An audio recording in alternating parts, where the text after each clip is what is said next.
Good morning students. Class 7 से संबंधित बीजीय व्यंजक के बारे में पढ़े थे। पिछली क्लास के अंदर हमने पद के बारे में पढ़ा था। पिछली क्लास के अंदर हमने पदीय के बारे में पढ़ा था, जिसके अंदर था पदीय के रूप में। ध्यान से देखें, सबसे पहला आपने पढ़ा था एक पदीय।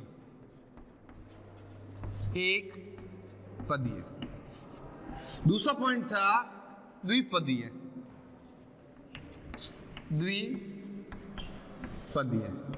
तीसरा पॉइंट था त्रिपदीय और लास्ट पॉइंट है आपका बहुपदीय।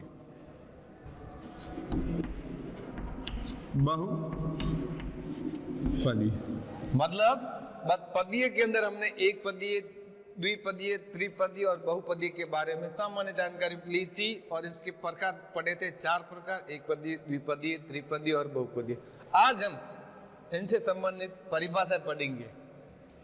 एक पदीय किसे कहते हैं, एक पदीय व्यंजक किसे कहते हैं, इसकी परिभाषा पढ़ेंगे। ऐसे व्यंजक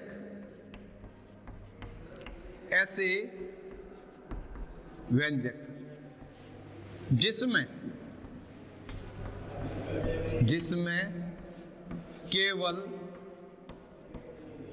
एक पद हो,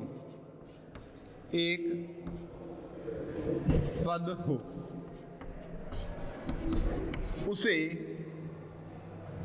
एक पदीय व्यंजक कहते हैं। एक पदीय व्यंजक कहते हैं। अब कैसे होता है, इसका एक उदाहरण से समझेंगे।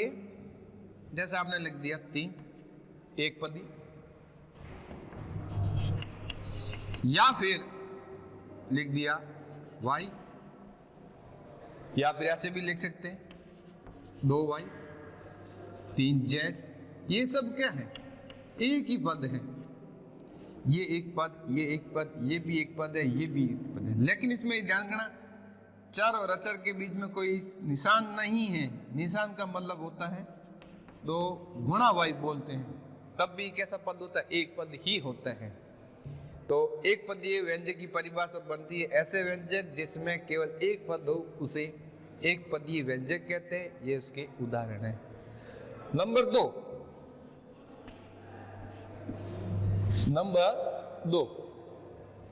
2 के अंदर है द्विपदीय। द्विपदीय किसे कहते हैं,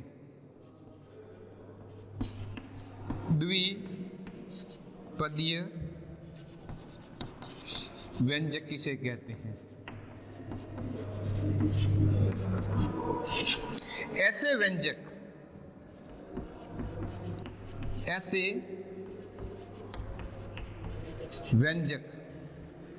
जिसमें दो पद हो और असमान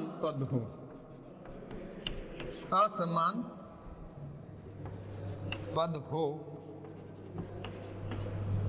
उसे द्विपदीय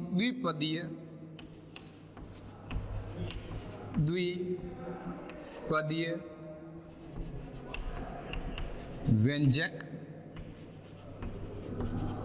कहते हैं। यानी द्विपदीय व्यंजक किसे कहते हैं, ऐसे व्यंजक जिसमें 2 पद हो और दोनों पद क्या होने चाहिए, असमान होने चाहिए, अलग अलग होने चाहिए, एक जैसे नहीं होने चाहिए। कैसे, जैसे एग्जाम्पल के रूप में लिखा आपने x + 4 या y - 2।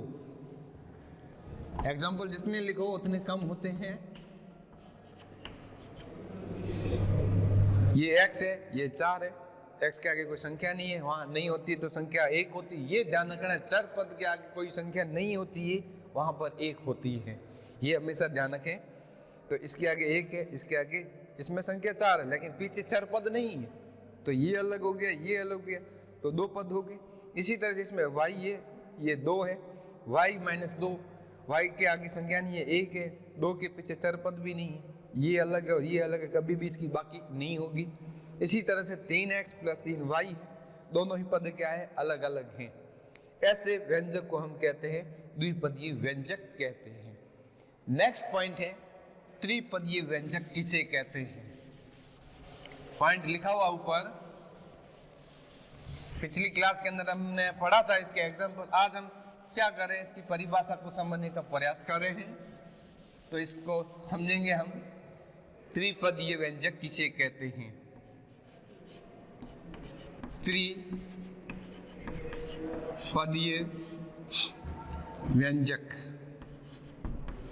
त्रिपदीय व्यंजक किसे कहते हैं। ऐसे व्यंजक,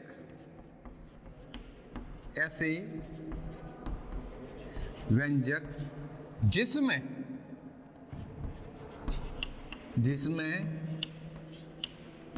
3 पद हो। कितने पद, 3 पद हो और असमान हो, असमान पद हो, उसे क्या कहते हैं, त्रिपदीय व्यंजक कहते हैं। त्रिपदीय व्यंजक कहते हैं। त्रिपदीय व्यंजक किसे कहते हैं, ऐसे व्यंजक जिसमें 3 पद हो और तीनों पद ही क्या हो, अलग अलग हो। तीनों पद ही क्या हो, अलग अलग हो, असमान हो, उसे त्रिपदीय व्यंजक कहते हैं। जैसे एग्जांपल के रूप में ध्यान से देखोगे, 3yp, ये संख्या, ये चर पद, ये भी चर पद, इस चर पद के आगे कोई संख्या नहीं है, इस चर पद के आगे कोई संख्या नहीं है, तो ये कैसे व्यंजक कहलाते हैं, 3 पद कहलाते हैं। इसे इसको कहते हैं त्रिपदीय व्यंजक कहते हैं। लिखने के तरीके बहुत सारे हैं, जो जितने लिखो उतने कम हैं। घातांक के रूप में भी हो सकता है, घात में 1 हो, यहाँ पर 1 घात है, इस पे लिखी हुई होगी 2, 3, 4, 5, जिसके ऊपर कुछ नहीं लिखा हुआ होता है घात के रूप में, वहां पर हमेशा ध्यान उसके ऊपर घात होती है 1। तो ऐसे व्यंजक क्या कहलाते हैं, त्रिपदीय, जिसमें 3 पद हो और तीनों ही पद क्या हो, असमान हो, ऐसे पद को हम कहते हैं त्रिपदीय व्यंजक। और चौथा पॉइंट है बहुपदीय।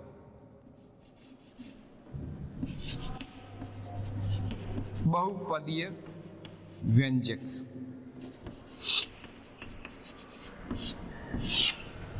ऐसे व्यंजक, ऐसे व्यंजक जिसमें 3 पद से अधिक हो, 3 पद से अधिक पद हो और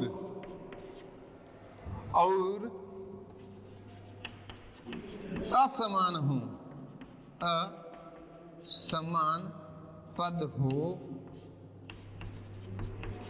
उसे बहुपदीय व्यंजक कहते हैं। उसे बहुपदीय व्यंजक कहते हैं। ऐसे व्यंजक जिसमें 3 पद से अधिक पद हो और तीनों ही पद क्या हो, असमान हो, अलग अलग हो, पृथक हो, ऐसे व्यंजक को हम कहते हैं बहुपदीय व्यंजक कहते हैं। जैसे एग्जांपल के रूप में ध्यान रखें, P, Q, R और S, इन तीनों को हम जोड़ नहीं सकते। क्यों? तीनों ही पद क्या है, चर पद के रूप में अलग अलग हैं। या 2p² - 2r² - 6z² + 9a², चारों 3 पद से अधिक होने चाहिए। 3 से अधिक होते ऐसे व्यंजक को हम कहते हैं बहुपदीय व्यंजक कहते हैं। ये पदीय के रूप में बहुपदीय और बहुपदीय व्यंजक की परिभाषा, ऐसे व्यंजक जिसमें 3 पद से अधिक पद हो और तीनों ही पद क्या होने चाहिए, असमान पद हो, उसे बहुपदीय व्यंजक कहते हैं। ये इसके एग्जाम्पल। ये पदीय के बारे में इसकी परिभाषाएं थी। एक पदीय किसे कहते हैं, द्विपदीय किसे कहते हैं और त्रिपदीय किसे कहते हैं, लास्ट में था बहुपदीय किसे कहते हैं। आज हम नया चीज सीखेंगे, बीजीय व्यंजक की जोड़ कैसे की जाती है। जोड़ कहते हैं या योग बोलते हैं, योग कैसे करते हैं।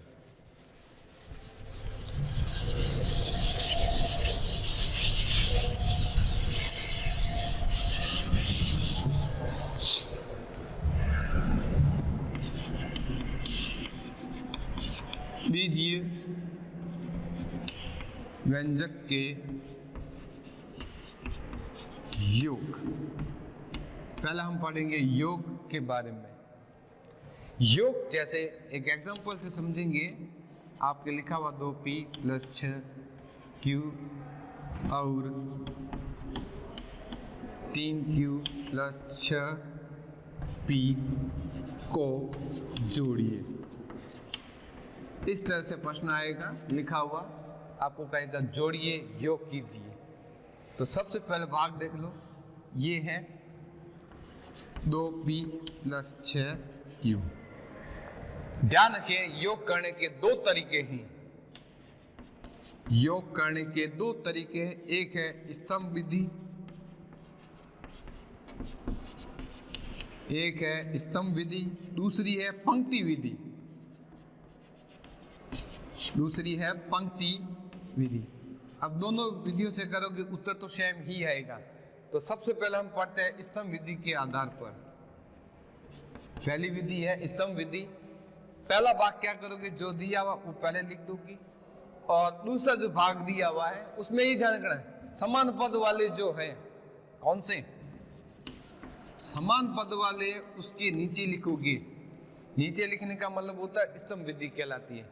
ये पद है P, इसमें P है, ये रहा P, तो इसके नीचे लिख दोगे 6p। और ये है Q, इसमें ये Q है, तो इसके नीचे लिखोगे जस्ट नीचे Q। और जोड़ जैसे अपन करते उस तरीके का इस तरह से बना दो कि आगे निशान बनाओ या नहीं बनाओ कोई जरूरी नहीं होता है। हमें इसकी क्या करनी है, जोड़।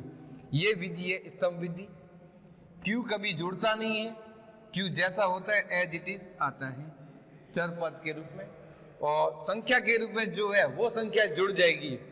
6 3 कितना होता है, 9। निशान किसका है, प्लस है, तो प्लस का ही आएगा। इसी तरह से P है, ये भी P है, तो P आएगा चर पद में वापिस, संख्या दोनों जुड़ जाएगी 8p। तो जोड़ भी 8p + 9q। ये इसका उत्तर है स्तंभ विधि से। इसी तरह से दूसरी विधि है पंक्ति विधि। पंक्ति विधि में क्या करना, जैसे प्रश्न है उसमें ही लिखा जाता है। और शब्द हैं, और शब्द की जगह आपको क्या बनाना, जोड़ का निशान, और आगे एज इट इज जैसी संख्या लिखी हुई है वो आप लिख दोगे। ये पंक्ति विधि के अंदर होता है। अब इसमें क्या करना है, जो एक जैसे हैं यानी समान पद है जो, उसको पास में लाएंगे। ये P है, ये पड़ा P, यानी 2p + 6p। ये 6q, तो 6q और इधर q है 3। अब ये दोनों आपस में जुड़ जाएगी। 6 2 होता है 8p का p आएगा, क्योंकि p कभी जुड़ता नहीं है। फिर प्लस का निशान हो जाएगा। ये 6 है, ये 3 है, 6 3 हो गए 9, q की q केवल q आएगा, यानी 8p + 9q। ये पंक्ति विधि से करते हैं या स्तंभ विधि से करते हैं, उसके आंसर में कोई फर्क नहीं आता है। ये है योग के रूप में स्तंभ विधि और पंक्ति विधि। निशान के रूप में देखना चाहते हो कि सर इसके निशान यदि चेंज हो तो ध्यान रखो, निशान के रूप में भी कभी कभी क्या होता है, निशान में होता है माइनस के, तो उसको कैसे करते हैं, उसकी जोड़ कैसे की जाती है, वो ध्यान रखेंगे। हम एक प्रश्न को लेते हुए समझेंगे।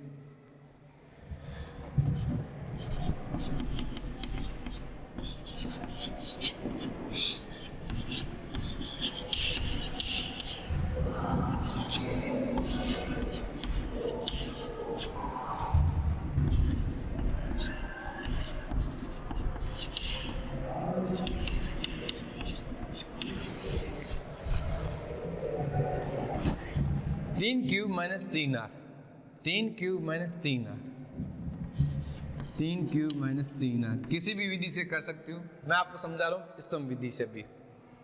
अब q के जैसे ये q है, q के नीचे q वाली संख्या होनी चाहिए। यदि इधर है तो देख लेंगे, है क्या है, माइनस के रूप में, और r के रूप में ये 2r है, प्लस में है। यदि कोई निशान आगे नहीं होता है ना, वहां पर हमेशा प्लस का होता है, हम उसकी जस्ट नीचे लिख देंगे r, 2r। ये प्लस में है, ये माइनस में है। जब दोनों संख्या एक जैसी हो तो हमेशा क्या होती है, कट जाती है, नीचे आता है 0, और 0 हम नहीं लिखते। अब इसमें देख रहे, ये माइनस का 3 है, ये प्लस का 2 है। बड़ी वाली संख्या कौन सी है, 3 है। निशान के रूप में भी देखें तो माइनस वाली संख्या बड़ी है, दूसरी वाली जो संख्या है जो प्लस की, उससे ज्यादा कितनी है, एक ज्यादा है, एक ज्यादा है। ऐसे भी लिख दो या फिर इस तरह से भी लिख सकते हैं, ये है, इस तरह से भी हम जोड़ कर सकते हैं। यदि निशान के रूप में माइनस के हो तो बीजीय व्यंजक के योग किस तरह से किया जाते हैं, ये इसका तरीका है। अब हम पढ़ेंगे हम व्याकलन माइनस बाकी कैसे की जाती है। जैसे योग किया है उसी तरह से बाकी को भी उसी तरीके से ही करना है, व्याकलन करना है, माइनस करना है।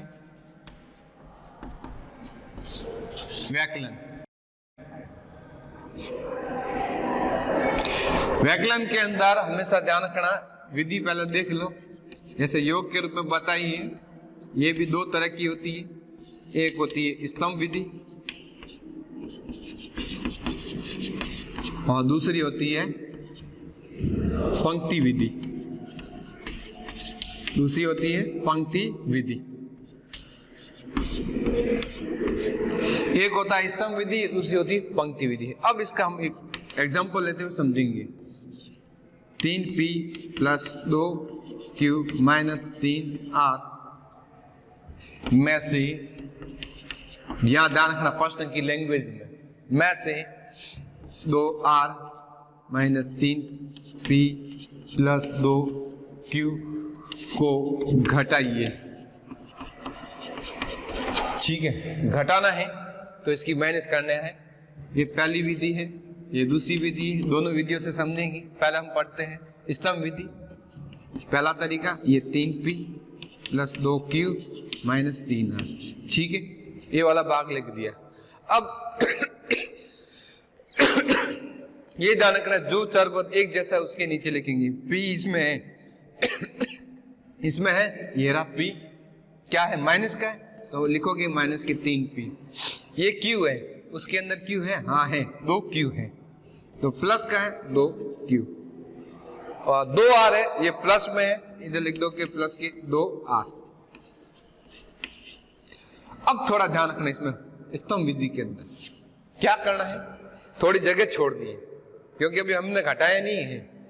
इस साइड हम लिखेंगे घटाने पर, इस साइड में हम लिखेंगे घटाने पर। और ध्यान रखना, ये जो नीचे वाली संख्या है 2r 2q 3p, यानी इसकी जो निशान है वो चेंज हो जाते हैं। या कब चेंज होंगे, इधर लिखोगे घटाने पर, तब निशान चेंज हो जाएगा। ये प्लस का है, ये हो जाएगा माइनस, ये प्लस का है, ये हो गया माइनस, ये माइनस का है तो क्या हो जाएगा प्लस।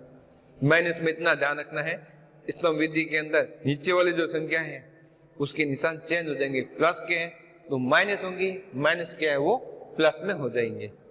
तो ये प्लस का 3 हो गया, ये प्लस का 3 है, कुल मिला के कितने p हो गए, 6p। 3p कुल मिला के 6p। जोड़ बाकी नहीं करनी क्योंकि बाकी का हमने चेंज कर लिया प्लस में, क्यों, घटा रहे हैं, माइनस करे इसलिए। फिर ये प्लस का 2 है, ये माइनस का 2 है, इसलिए ये क्या हो जाएगा, कट जाएगा। कटने का मतलब होता है 0, और 0 को की कोई वैल्यू नहीं होती है। ये माइनस के 3 है, ये माइनस के 2। अब ध्यान रखना, करेंगे हम जोड़ और बाकी के अंदर ये ध्यान रखना, यदि दोनों संख्या माइनस की है तब हमेशा ध्यान रखना निशान तो आएगा माइनस का, लेकिन संख्या दोनों जुड़ जाएगी और चार पद के रूप में जो है वही का वही एज इट इज आ जाएगा। ये तरीका इसमें ध्यान रखना है। दोनों यदि माइनस की है, संख्या दोनों जुड़ जाएगी, निशान माइनस का आएगा, प्लस नहीं करना है, ये समझने का प्रयास करना है इसमें। प्लस यहाँ पर नहीं होगा, ये भी माइनस है, ये भी माइनस, माइनस ही आएगा। लाइक क्या करना है, संख्या जुड़ जाएगी, ये ध्यान रखना है। यदि इसी प्रश्न को मैं पंक्ति विधि से करता हूं तो कैसे करेंगे, तो 3p पहला भाग लिख दे एक बार, 3q माइनस 3r। अब मैं से शब्द लिखा हुआ है उसकी जगह आप क्या करोगे, माइनस, और आगे वाले को कोष्टक में लिखना है। क्यों, क्योंकि माइनस के करते समय ये थोड़ा ध्यान रखना, जब आप माइनस कर रहे हो तो माइनस के आगे वाले भाग के अंदर जो भी है ये पूरा इसको कोष्टक में लिखा जाएगा, यानी 2r minus 3p plus 2q। ये पंक्ति विधि है, दूसरी विधि। अब हम क्या करेंगे, ये तो एज इट इज आ जाएगा, लिख दोगे 3p plus 2q minus 3r। ध्यान रखा, जब कोष्टक के बाहर माइनस हो अंदर के निशान क्या हो जाते हैं, चेंज होंगे। चेंज होने का मतलब अंदर के यदि प्लस है तो माइनस होगा, और माइनस का है तो वो प्लस में होगा। अब ध्यान करिए, माइनस है यहाँ पर प्लस है तो क्या होगा, माइनस। नहीं समझ में आ रहा है तो ध्यान रखना, यदि कोष्टक के बाद माइनस है अंदर प्लस है, गुणा के रूप में होता है, ये हमेशा ये ध्यान रखना। ये किसके रूप में होता है, गुणा के रूप में होता है। तो क्या होता है, माइनस प्लस माइनस। यदि अंदर बाहर माइनस है, कोष्टक के बाहर माइनस है, अंदर भी माइनस है, गुणा के रूप में होगा। माइनस माइनस क्या हो जाएगा, प्लस में। और यदि बाहर प्लस है तो अंदर भी प्लस है तो कोई चेंज नहीं, जो निशान है वैसा ही एज इट इज आएगा। और यदि बाहर प्लस है अंदर क्या हो, माइनस हो, तब निशान क्या आएगा, माइनस ही आएगा। क्यों आएगा, क्योंकि बाहर प्लस था इसलिए। ये प्लस से संबंधित अपन को ये इन दो चीजों का ध्यान रखना। कोष्टक के बाहर यदि माइनस है अंदर प्लस का है तो माइनस हो जाएगा, यदि बाहर माइनस है अंदर भी माइनस है तो हो गया प्लस। ये माइनस है ये प्लस है, क्या हो गया, माइनस 2r। ये माइनस है ये भी माइनस है, कहा ना, माइनस माइनस क्या होता है, प्लस, प्लस की 3p। ये माइनस है ये प्लस है, क्या हो गया, माइनस 2q। ठीक है, ये ध्यान रखना पंक्ति विधि के अंदर इन दो निशानों को, ये ध्यान रखना खास कर 2 पॉइंट। अब हम क्या करेंगे, जो एक जैसे जो समान पद है उसको पास में लाएंगे। p, ये p पड़ा, इसको पास में लाए। q है, ये 2q है, वो माइनस का 2q है, और ये माइनस का 3 है। r 3r है, ये माइनस के 2r। ये दोनों आपस में जुड़ जाएंगी, आ जाएगा 6p। ये प्लस का है ये माइनस का, दोनों एक जैसी संख्या है इसलिए आपस में कट जाएगा। और यहाँ ध्यान रखना, ये माइनस का 3 ये माइनस का 2, प्लस का नहीं आएगा, माइनस का निशान आएगा, क्योंकि हम जोड़ बाकी कर रहे हैं इसलिए। गुणा भाग होता है उसके निशान चेंज होते हैं, माइनस माइनस होता है प्लस, लेकिन यहाँ हम जोड़ बाकी करते हैं उसमें दिमाग में रखना ये माइनस है ये माइनस है, आएगा माइनस, लेकिन ये संख्या जो 2 है ये आपस में दोनों जुड़ जाएगी। ये इसका तरीका है बीजी व्यंजक के अंदर व्याकरण किस तरह से किया जाता है। तो आज हमने पढ़ा बीजी व्यंजक के अंदर पद के रूप में एक पदीय, द्विपदीय, त्रिपदीय की परिभाषा है, और बीजी व्यंजक की जोड़ वाक्य की कैसे की जाती है वो सारे तरीका सीखा है। नेक्स्ट क्लास के अंदर हम इससे संबंधित कुछ प्रश्नों को करने का प्रयास करेंगे। Thank you. ओके।